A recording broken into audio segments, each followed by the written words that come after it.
ഇന്ന് രാവിലെ എന്നെ വിളിച്ചുണർത്തിയത് കുട്ടുവാണ് കേട്ടോ. അത് കഴിഞ്ഞപ്പോൾ എനിക്ക് കുറച്ച് പരിപാടി ഉണ്ടായിരുന്നു. കുറച്ച് ദിവസമായിട്ട് പണിയൊന്നും ചെയ്യാതിരിക്കുമായിരുന്നു. ഉത്സവം, തിരക്ക്, മറ്റേത് മറിച്ചതെന്നൊക്കെ പറഞ്ഞ് ഇങ്ങനെ കറങ്ങി നടക്കുമായിരുന്നു. ഞങ്ങളുടെ വീട്ടിൽ ഞങ്ങളെക്കാൾ കംഫർട്ടബിലിറ്റി ഞങ്ങൾ നോക്കുന്നത് ഞങ്ങളുടെ പെറ്റ്സിനാണ്. ചൂട് സമയത്ത് അവന്മാർക്ക് ഇത്തിരി തണലും ഇത്തിരി തണുപ്പും ഒക്കെ കിട്ടുന്നിടം വേണം. അപ്പോൾ ഇവിടെ 2 പലക ഇട്ടിട്ടുണ്ടായിരുന്നു. പലകയൊക്കെ എടുത്ത് മാറ്റി നല്ല തണുപ്പുള്ള നിലത്ത് കിടക്കട്ടെ എന്ന് കരുതി അതൊക്കെ സെറ്റാക്കി. പിന്നെ നമുക്ക് കുറച്ച് ചപ്പ് ചവറൊക്കെ തൂത്ത് കൂട്ടാനൊക്കെ ഉണ്ടായിരുന്നു, അതൊക്കെ ചെയ്തു. അത് കഴിഞ്ഞപ്പോഴേക്കും അമ്മ ചായയും കൊണ്ട് വന്നു. ചായ കുടിച്ചുകൊണ്ടിരുന്നപ്പോൾ അമ്മ പറഞ്ഞു എന്നാൽ ബ്രേക്ക്ഫാസ്റ്റും കൂടെ കഴിക്കുമെന്ന് പറഞ്ഞ് കൈ കഴുകി വന്ന് ബ്രേക്ക്ഫാസ്റ്റിനായിട്ട് നമ്മുടെ ഇലയടയായിരുന്നു, വാഴ ഇലയിൽ പൊതിഞ്ഞിട്ടുണ്ടാക്കുന്ന അട. അപ്പോൾ നല്ല രുചി ഉണ്ടായിരുന്നു. അത് കഴിച്ചുകൊണ്ടിരുന്നപ്പോൾ ആതിര ചേച്ചി വിളിച്ചു. പിന്നെ ആതിര ചേച്ചിയോട് കുറച്ച് നേരം സംസാരിച്ചൊക്കെ ഇരുന്ന് കഴിഞ്ഞപ്പോഴേക്കും വീണ്ടും ഫുഡൊക്കെ കഴിച്ച് പണിയാൻ ഓർത്തിരുന്നതാ. അങ്ങോട്ട് നോക്ക്, അമ്മയും കുട്ടും കൂടെ. അമ്മയ്ക്കിപ്പം ഞങ്ങൾ പെൺപിള്ളേരൊക്കെ സ്കൂളിൽ പോയിക്കൊണ്ടിരുന്ന സമയത്ത് പേനുണ്ടായിരുന്നു. അതൊക്കെ കിട്ടാത്തതുകൊണ്ട് ചുമ്മാ കുട്ടുവിൻ്റെ തല കിരണ്ടിക്കൊണ്ടിരിക്കും. ഒന്നുമില്ല.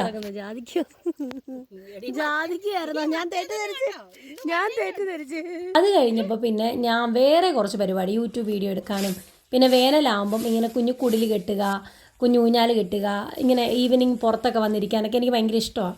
അങ്ങനെ കുറച്ച് തരികിട പരിപാടികളൊക്കെ ഞാൻ ചെയ്യാൻ വേണ്ടി ഇറങ്ങിയപ്പം എൻ്റെ കൂടെ വന്നത് നമ്മുടെ മിക്കിയാണ്. അവൻ സഹായിക്കൊന്നുമില്ല. അവനവിടെ നിന്ന് ഇതാ കണ്ടോ ചൊറിയും, ഞാൻ ഇവിടെ നിന്ന് 2 അടി കൊടുക്കും. പിന്നെ ഓമനിക്ക് ഇത് തന്നെ. ഇത് നമ്മുടെ ഒരു പഴയ അലക്കുകല്ലങ്ങ് ഇളകിപ്പോയതായിരുന്നു കേട്ടോ. അവിടെ ഞാനങ്ങ് നിരപ്പാക്കിയ കല്ലെല്ലാം ഒതുക്കി. അതിനിടയ്ക്ക് എന്നെ ചൊറിയാൻ വന്ന ആളെ ഞാൻ അങ്ങോട്ടും 2 കിരുണ്ടൊക്കെ കൊടുത്തു. അവനെനിക്കെൻ്റെ ജീവനാട്ടോ, എൻ്റെ പട്ടിക്കുഞ്ഞുങ്ങൾ എനിക്കെൻ്റെ ജീവനാണ്. എന്നെ അറിയാമെന്ന് നിങ്ങൾക്കറിയാമല്ലോ. അതിനിടയ്ക്ക് ഓരോ കുറുമ്പ് കാണിക്കുക, ജാതിക്കയുടെ ഇല പറിച്ചവൻ്റെ വായി തിരികെ കൊടുക്കുന്നുണ്ട്. അതൊക്കെ അവന് ഇഷ്ടമാണ്, അവനതെല്ലാം എൻജോയ് ചെയ്യും. ആ കല്ലിൻ്റെ ചോട്ടി ഒരു മല്ലിയുടെ ഒരു വെറൈറ്റി ഒരു ചെടി ഉണ്ടായിരുന്നു. നമ്മൾ കറിക്കകത്തൊക്കെ ചേർക്കുന്ന, ഇറച്ചിയിലൊക്കെ ചേർക്കുന്നതാണ്. അപ്പോൾ അത് അവിടെ കിടക്കുന്നുണ്ട്. അപ്പോൾ കളയാൻ തോന്നിയില്ല.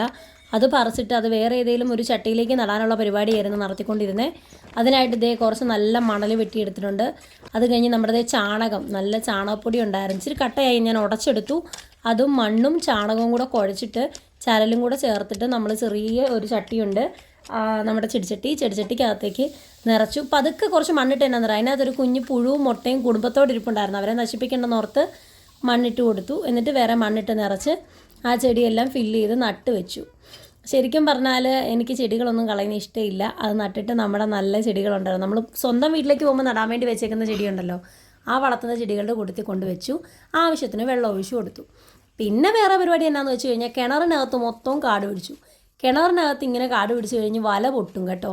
ഈയിടെ ഇട്ട വലയാണ്, ഒരു 5-6 മാസം ആയതേ ഉള്ളൂ. പിന്നെയും വല പൊട്ടി തുടങ്ങി. അപ്പോൾ അതെല്ലാം മുറിച്ച് ഒതുക്കി വന്നു കഴിഞ്ഞപ്പോൾ ആ കിണറിൻ്റെ സൈഡിൽ ഇരുന്നാണ് ഈ ഒരു തടിക്കുറ്റി. ഇതുകൊണ്ട് എനിക്ക് വേറൊരു കാര്യമുണ്ട്, ചൂട് ഭയങ്കരമാണ്. 1, 2, 3, 4 കുപ്പി വെള്ളം കുടിച്ചാലും മതിയാവത്തില്ല. നിങ്ങളും അതുപോലെ നല്ല രീതിയിൽ ശരീരത്തെ തണുപ്പിക്കുക. വെള്ളവും ജ്യൂസും വാട്ടർ മെലണും അതുപോലെ തന്നെ പൈനാപ്പിളും ഒക്കെ കഴിക്കുക. ബോഡി നല്ല ഹെൽത്തി ആക്കുക. അത് കഴിഞ്ഞപ്പോൾ ഞങ്ങളുടെ പുളിയലും ഇലിമ്പി പുളിയലും ജാതിയിലും കൂടെ കൂട്ടിയിട്ട് ഇതാ ഇങ്ങനെ ഇരിക്കാൻ സൗകര്യത്തിന് ഒരു സാധനം കെട്ടിവെച്ചു. ഇതായിരുന്നു ഇന്നത്തെ എൻ്റെ ടാർഗറ്റ് എന്ന് പറഞ്ഞാൽ. ഇതിന്ന് ചെയ്യണമെന്നായിരുന്നു. അങ്ങനെ അത് കെട്ടി പകുതിയാക്കി. ബാക്കി ഞാൻ നാളെ ഇടാം കേട്ടോ. അപ്പോഴേക്കും എനിക്കൊന്ന് മുണ്ടക്കയം വരെ പോകേണ്ടി വന്ന്. അതിനായിട്ട് വേഗം ഒരുങ്ങാൻ പറഞ്ഞു. അപ്പോഴേക്കും ഞാൻ പെട്ടെന്ന് പോയി വീഡിയോ ഒക്കെ അവസാനിപ്പിച്ച് വന്ന് ഏകദേശം 3:30 ആയപ്പോഴാണ് ലഞ്ച് കഴിച്ചത്. ലഞ്ച് കഴിച്ച് കഴിഞ്ഞ് മുണ്ടക്കയത്ത് പോയി അമ്മയ്ക്ക് മരുന്നൊക്കെ മേടിക്കണമായിരുന്നു. അതൊക്കെ കഴിഞ്ഞ് വന്നപ്പോൾ സന്ധ്യയായതാ. എന്നെ കണ്ടതേ മിക്കി ചാടാൻ തുടങ്ങി. കുട്ടുവാണ് അത് വാതിൽക്ക് നിന്ന് കുരയ്ക്കാൻ തുടങ്ങി. അപ്പോൾ ഇതിൻ്റെ ബാക്കി ഞാൻ വീഡിയോ ഇടും. കാണണമെങ്കിൽ സബ്സ്ക്രൈബ് ചെയ്യണം കേട്ടോ. ബൈ.